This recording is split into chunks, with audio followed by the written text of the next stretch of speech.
Assalamualaikum warahmatullahi wabarakatuh. Apa kabar semuanya? Di video kali ini saya akan menyampaikan mengenai perbedaan aplikasi cek bansos dan juga 6NG. Nah, video ini saya buat juga berdasarkan postingan baru-baru ini dari akun resminya Linjamsos mengenai seberapa besar kefahaman masyarakat mengenai aplikasi cek bansos. Dan komentar yang masuk pada postingan tersebut di sana cukup banyak sekali dan menurut saya itu menuai pro dan kontra. Ada beberapa yang tidak mendukung aplikasi cek bansos karena katanya lebih bagus melalui 6NG. Sebab di 6NG kita bisa melihat semuanya, itu sih katanya. Oke, langsung saja kita coba melihat perbandingan. Apa perbedaan antara 6NG dan juga aplikasi cek bansos, serta sebenarnya lebih bagus yang mana.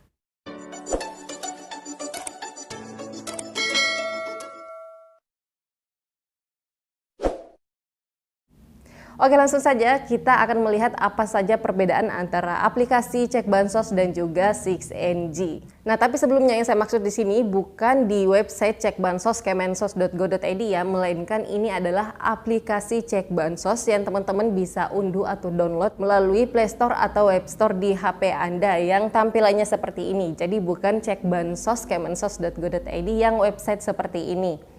Nah, jika ditanya perbedaan yang kedua ini, justru juga perbedaannya cukup banyak dan menurut saya lebih lengkap melalui aplikasi cek bansos daripada melalui websitenya cekbansos.kemensos.go.id. Jadi saya lebih menyarankan untuk aplikasi cek bansos ini karena di dalam aplikasi cek bansos ini cukup lengkap dibandingkan dengan yang satu ini. Tapi apabila hanya untuk sekedar ngecek aja siapa aja yang menerima atau hanya sekedar ngecek apakah Anda terdaftar sebagai penerima atau tidak, ya cukup melalui cek bansos kemensos.go.id ini. Karena kalau untuk aktivasinya aplikasi cek bansos ini menurut saya memakan waktu dan sedikit ribet untuk aktivasinya. Baiklah, yang pertama perbedaan antara cek bansos dan juga 6NG. Nah, kalau cek bansos itu bisa digunakan untuk umum. Siapa saja bisa mengaksesnya dan siapa saja bisa mengolah datanya.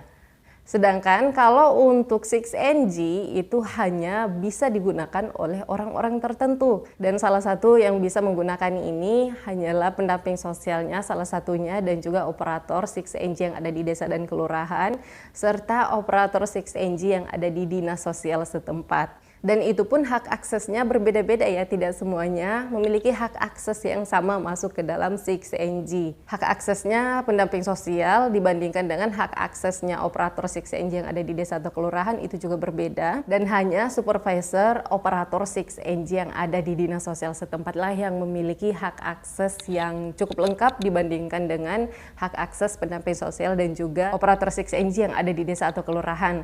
Jadi artinya untuk masyarakat umum tidak bisa mengakses untuk aplikasi 6NG ini. Hanya orang-orang tertentu dibandingkan dengan aplikasi cek bansos itu umum bisa digunakan oleh siapa saja. Pertama, kemudian yang berikutnya, kalau melalui aplikasi cek bansos ini, Anda atau masyarakat umum siapapun itu bisa mengusulkan dirinya secara mandiri untuk masuk ke dalam DTKS. Atau mengusulkan orang-orang di sekitarnya masuk ke dalam DTKS. Berbeda dengan 6NG. Nah, kalau 6NG ini Anda mau mengusulkan melalui 6NG tentunya akan melalui tahapan lagi. Nah, tahapan yang perlu dilalui itu tergantung lagi dengan kebijakan desa atau kelurahan tempat Anda tinggal.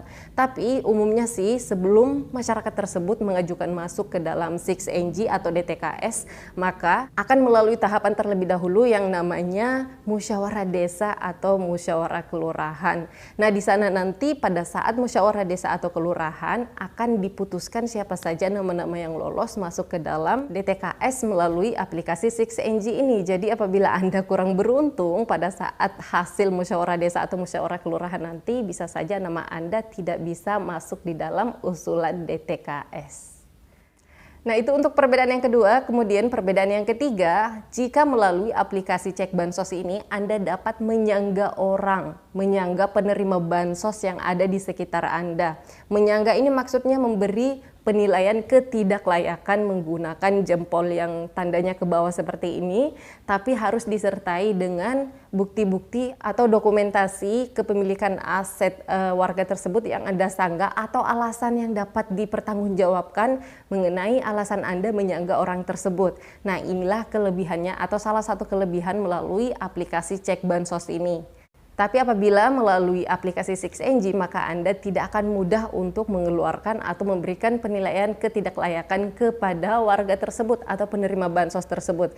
Karena harus disertai berita acara dan ditandatangani oleh desa atau kelurahan setempat terlebih dahulu, barulah kemudian masyarakat yang akan ditidaklayakkan bansosnya akan dimutakhirkan menjadi tidak layak menerima bansos serta dilampirkan surat keterangan yang sudah disahkan oleh desa atau kelurahan tersebut. Jadi tidak bisa sembarang orang untuk mentidaklayakkan penerima bansos melalui 6NG. Perbedaan berikutnya yang keempat adalah melalui aplikasi Cek Bansos hanya bisa melihat kepesertaan orang tersebut aktif atau tidak. Aktif datanya sebagai penerima bansos atau tidak. Nah, sedangkan kalau melalui 6NG di sana bisa sekaligus ngecek siapa saja yang aktif datanya atau tidak, dan juga bisa melacak data-data KPM yang misalnya tadinya aktif sebagai penerima bansos tiba-tiba terputus bansosnya di tengah jalan. Nah, melalui aplikasi 6NG ini di sana bisa dilacak KPM yang tidak aktif lagi bansosnya ini itu penyebabnya apa dan terakhir dia menerima bansos pada bulan berapa serta penyebab bansosnya itu tidak masuk karena apa. Nah, apabila di sana ditemukan kendalanya di aplikasi 6NG ini, maka ada kemungkinan bisa diperbaiki datanya atau dimutakhirkan datanya agar bisa aktif lagi sebagai penerima bansos apabila masih dinilai layak untuk menerima bansos.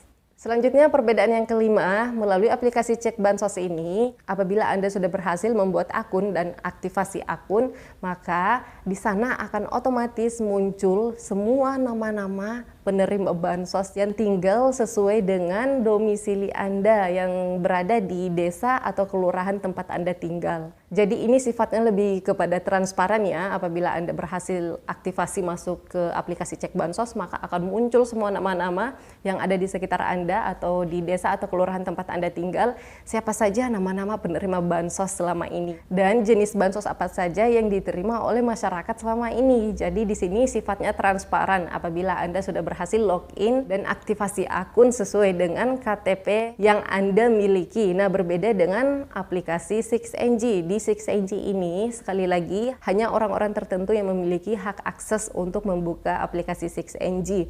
Dan apabila ingin mencari salah satu nama masyarakat yang menerima bansos, maka itu harus dicari berdasarkan NIK-nya terlebih dahulu atau berdasarkan dengan nomor kartu keluarganya. Nah, itu tadi mengenai perbedaan antara aplikasi Cek Bansos dan juga 6NG. Jadi sebenarnya untuk 6NG ini lebih tepatnya cocok digunakan untuk mencari tahu permasalahan apa yang dialami oleh penerima bansos tersebut sehingga menyebabkan bansosnya tidak masuk lagi. Tapi kalau hanya untuk ngecek siapa saja nama-nama penerima bansos atau untuk mengusulkan penerima bansos atau untuk menyangga seseorang penerima bansos, maka saya sarankan Anda menggunakan aplikasi Cek Bansos saja. Karena itu tadi aplikasi Cek Bansos ini dibuat untuk masyarakat umum. Sedangkan untuk aplikasi 6NG ini hanya dibuat untuk orang-orang tertentu. Oke, itu saja informasi yang dapat saya sampaikan. Semoga video ini bermanfaat. Terima kasih banyak yang sudah menonton video ini sampai habis. Sampai ketemu lagi dan saya di video selanjutnya. Wassalamualaikum warahmatullahi wabarakatuh.